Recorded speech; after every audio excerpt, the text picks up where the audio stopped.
తెలంగాణ రాష్ట్రం ఎప్పుడు విభిన్నంగానే ఉంటుంది. అది భాష, సంస్కృతి, అలాగే రాజకీయాలు ఏవైనా సరే ఎప్పుడు ప్రత్యేకమే. ఒకప్పుడు ఇక్కడ విలువలతో కూడిన నాయకులు, రాజకీయాలు ఉండేవి. అలాంటిది ఇప్పుడు భూతద్దం పెట్టి చూసినా దొరకడం లేదు. నిన్న ఒక పార్టీలో ఉంది, ఇవాళ ఇంకో పార్టీలో చేరుతున్నారు. పదవులను అనుభవిస్తున్నారు. అలాంటి తరుణంలో పార్టీ మారి తన ఎంపీ పదవికి రాజీనామా చేసి రాజకీయాల్లో కాస్తో కూస్తో విలువలున్నాయని చాటి చెప్పిన నేత కేశవరావు గారు. అసలు కేశవరావు ఎవరు? కాంగ్రెస్ నుండి టీఆర్ఎస్లోకి చేరి మళ్ళీ కాంగ్రెస్లోకి ఎందుకు పోయారు? కేసీఆర్ ఆయనకు తగిన గౌరవం ఇవ్వలేదా? అనే విషయాలను ఇప్పుడు తెలుసుకుందాం.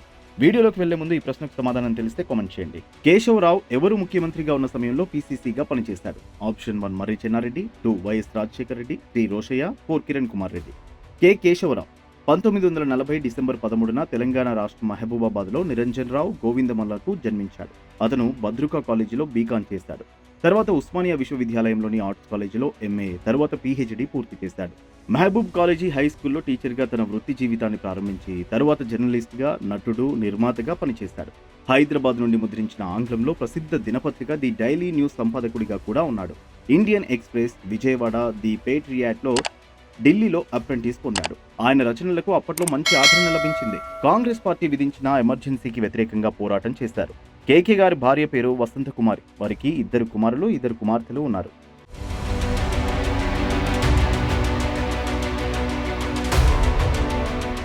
కేశవరావు కుమార్తె గద్వాల విజయలక్ష్మి 2020లో జరిగిన హైదరాబాద్ మహానగర పాలక సంస్థ ఎన్నికలలో బంజారాహిల్స్ కార్పొరేటర్గా గెలిచి హైదరాబాద్ మహానగర పాలక సంస్థ మేయర్గా 2021 ఫిబ్రవరి 11న బాధ్యతలు చేపట్టింది. కొడుకు విప్లవ్ బీఆర్ఎస్ పార్టీలో కొనసాగుతున్నాడు. కేశవరావు గారు కాంగ్రెస్ పార్టీ ద్వారా రాజకీయాల్లోకి వచ్చారు. అతను ఆంధ్రప్రదేశ్ కాంగ్రెస్ కమిటీ అధ్యక్షుడిగా 2005లో బాధ్యతలను స్వీకరించాడు. తర్వాత 2009లో కాంగ్రెస్ వర్కింగ్ కమిటీ, అఖిల భారత కాంగ్రెస్ కమిటీలో సభ్యుడయ్యాడు. పశ్చిమ బెంగాల్, జార్ఖండ్, అస్సాం, అండమాన్ నికోబార్ 4 రాష్ట్రాలలో పార్టీ వ్యవహారాల బాధ్యతలు నిర్వహించాడు.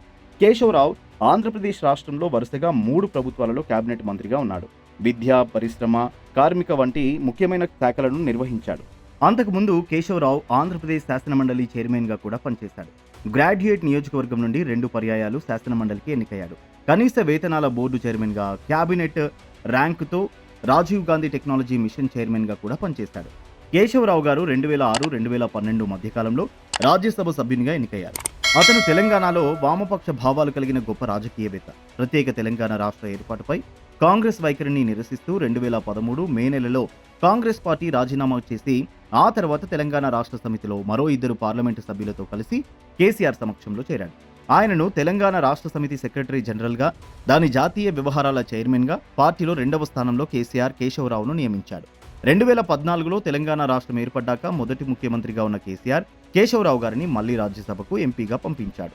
12 మంది సభ్యులతో పార్లమెంట్లో 8వ అతిపెద్ద పార్టీగా ఉన్న టీఆర్ఎస్ పార్లమెంటరీ పార్టీ చైర్మన్గా కూడా కేశవరావు పనిచేశాడు.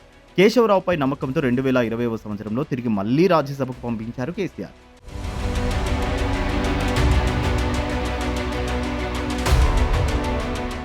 డాక్టర్ కేశవరావు ప్రముఖ విద్యార్థి నాయకుడిగా జాతీయ స్థాయిలో చాలా పదవులకు ఎన్నికయ్యాడు. ఆయన ట్రేడ్ యూనియన్ నాయకుడిగా కూడా కార్మికుల పక్షాన పోరాటాలు చేశాడు. వెనుకబడిన తరగతులు, పౌర హక్కుల వంటి అనేక ప్రజల ఉద్యమాలకు ఆయన నాయకత్వం వహించారు. కేశవరావు అనేకసార్లు పోలీసుల అరెస్టులను, నిర్బంధాలకు గురయ్యాడు. అతను ఒక ప్రముఖ రాజకీయ నాయకుడు. టైమ్స్ ఆఫ్ ఇండియా, స్థానిక వార్తాపత్రికలు, టీవీ ఛానల్స్ డాక్టర్ రావు గారు ముఖ్యమంత్రి పదవికి పోటీలో ఉన్నారని చాలా కథనాలను రాసినా ఆయన వాటిని కొట్టిపడేస్తారు. 1979లో తెలుగులో భారత జాతీయ చలనచిత్ర పురస్కారం గెలుచుకున్న నిమజ్జనం చలనచిత్రానికి చిత్ర నిర్మాతగా, స్క్రీన్ ప్లే రచయితగా ఉన్నాడు. టీచర్ నుండి పీసీసీగా, మంత్రిగా, రాజ్యసభ సభ్యునిగా అంచెలంచెలుగా ఎదిగిన కేశవరావు గారి ఆస్తి 10 కోట్లుగా ప్రకటించారు.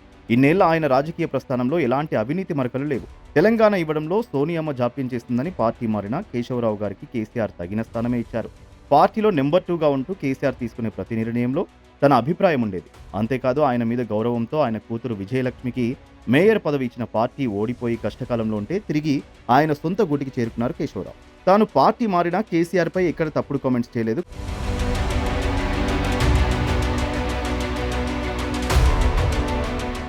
కేవలం తెలంగాణ ఇస్తే కేసీఆర్ కాంగ్రెస్లో టీఆర్ఎస్ను విలీనం చేస్తానని చెప్పి చేయలేదని, దీనిపై చాలాసార్లు కేసీఆర్ని అడిగితే సరైన సమాధానం ఇవ్వలేదని, అందుకే పార్టీ మారానని చెప్పుకొచ్చారు. అంటే 10 ఏళ్లు బీఆర్ఎస్లో పదవులు అనుభవించినప్పుడు తెలీదా కేశవరావు కానీ మాజీ ఎమ్మెల్యేలు కౌంటర్ ఇచ్చినా ఆయన సరైన రీతిలో స్పందించకుండా తన ఎంపీ పదవికి రాజీనామా చేశారు. ఒక పార్టీ ఇచ్చిన పదవిని ఆ పార్టీ మారాక అనుభవించడం తప్పని చెప్పడం నిజంగా ఈ రోజుల్లో చాలా గొప్ప విషయం. కాంగ్రెస్ పార్టీలో చేరిన ఆయనకు సీఎం రేవంత్ రెడ్డి ప్రభుత్వ సలహాదారునిగా కేబినెట్ హోదా ఇచ్చి గౌరవించాడు. ప్రభుత్వంలో ఉన్నప్పుడు పాలకుడు ఎలా ప్రవర్తించాలి, ఎలా పరిపాలించాలని తన సుదీర్ఘ రాజకీయాలతో మంచి సలహాలు ఇచ్చి ప్రభుత్వాన్ని ప్రగతి పదంలో కేశవరావు గారు నడిపిస్తారని ఆశిద్దాం. ఈ వీడియోపై మీ అభిప్రాయాన్ని కామెంట్ రూపంలో తెలియజేయండి. Thanks for watching.